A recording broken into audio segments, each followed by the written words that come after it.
Hey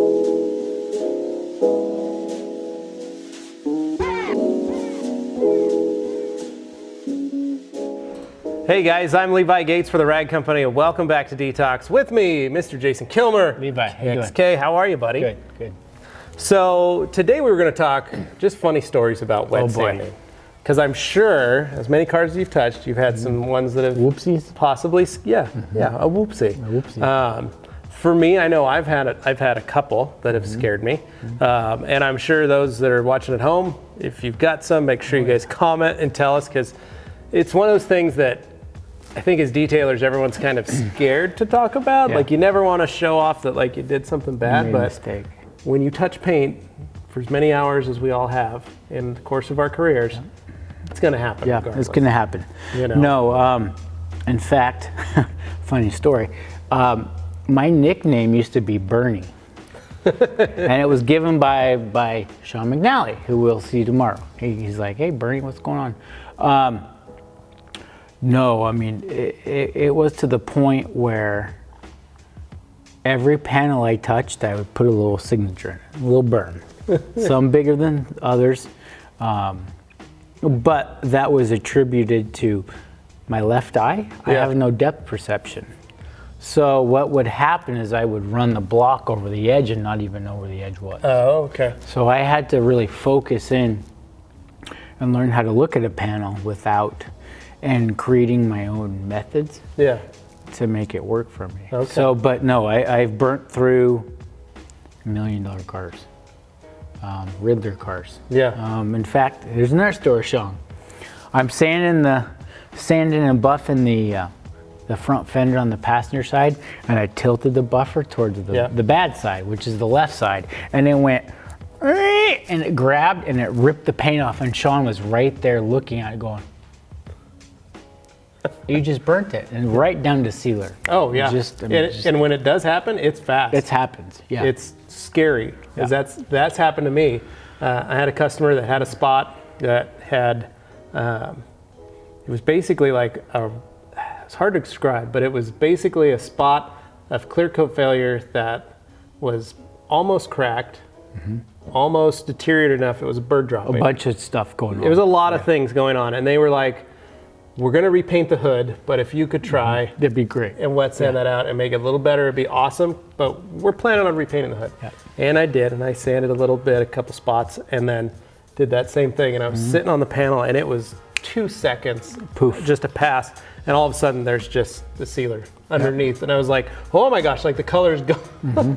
And it was a spot about that, just, I mean, 50-cent piece size, but it was, I mean, instantaneous. Well, then you look at the light colored cars, like a light blue or silver, you don't know if you burnt through because it's not apparent. Yeah, because this was on a black car. Yeah, dark colored cars are fine. Single stage is even worse, because you're seeing color all the time, and when it goes transparent and thin, or if you look at it from a different light source and you're looking at it and it'll stay shiny. It'll stay shiny, but you're like, "Oh, that's transparent." Yeah.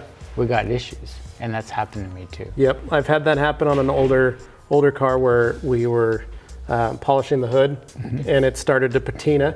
Granted, it looked really cool when we were done, and it already had some patina on it.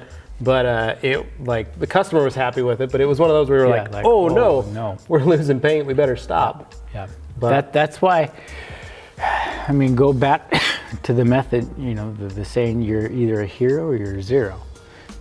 There's really, you try to take it to the certain level and you are bound to make a mistake every once in a while. It's par for the course. No one's perfect.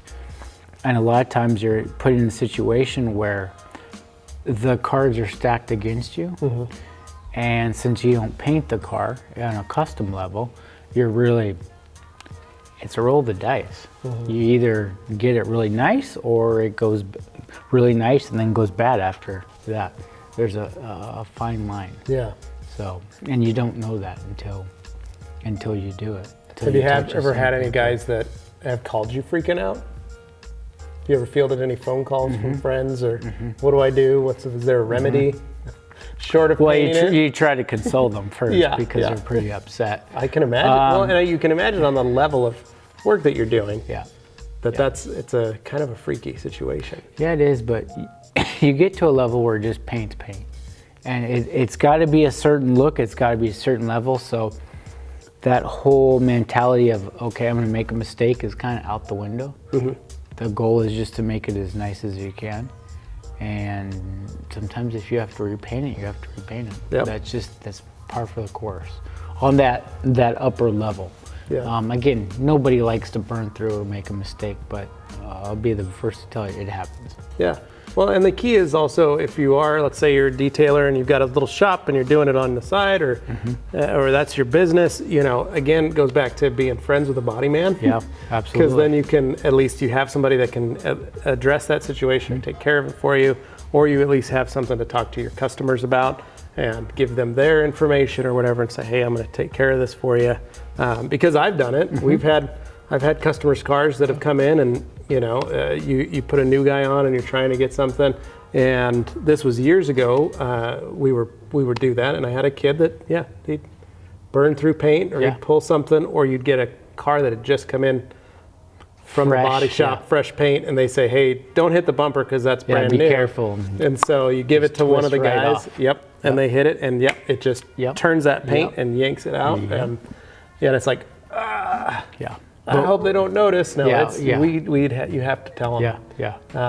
And that's just part of growing and being a good detailer, is learning and being able to accept that with your customers. Well, another saying I use is, if you're not burning, you're not learning. And people are like, that's not really funny. Well, no, but there's some truth to that, though. Yeah.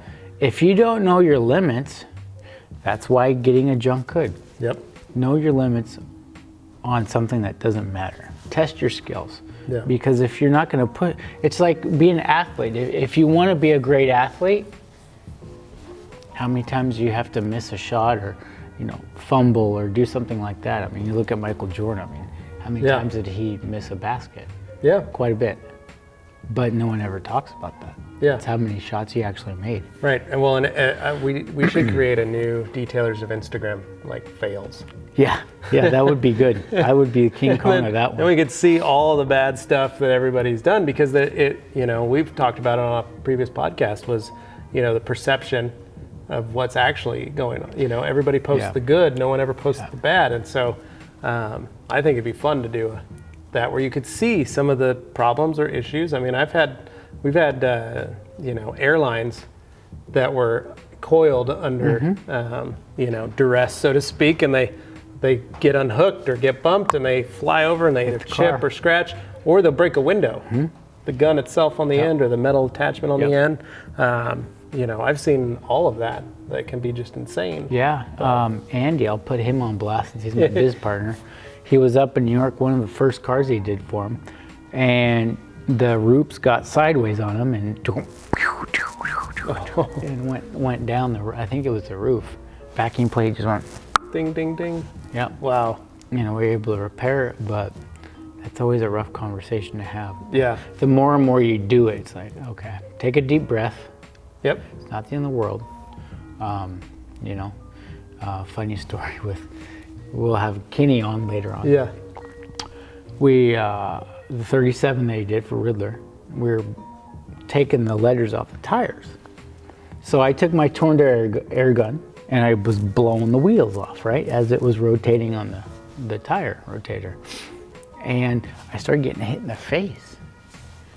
I'm like, what's going on? We stopped the wheel. What that was paint hitting me in the face. I had blown all the paint off the wheel.